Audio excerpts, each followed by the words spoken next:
أعوذ بالله من الشيطان الرجيم. بسم الله الرحمن الرحيم. لا أقسم بهذا البلد وأنت حل بهذا البلد ووالد وما ولد لقد خلقنا الإنسان في كبد أيحسب أن لن يقدر عليه أحد يقول أهلكت مالا لبدا أيحسب أن لم يره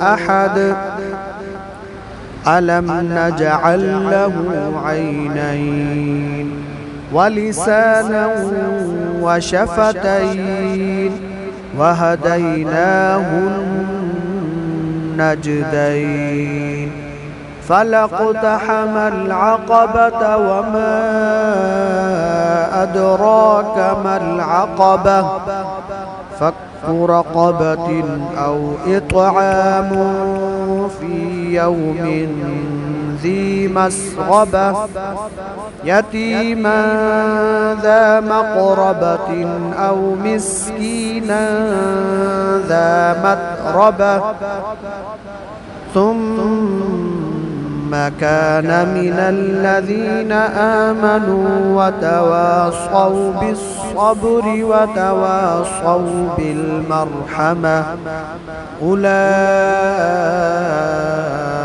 أصحاب الميمنة والذين كفروا بآياتنا هم أصحاب المشأمة عليهم نار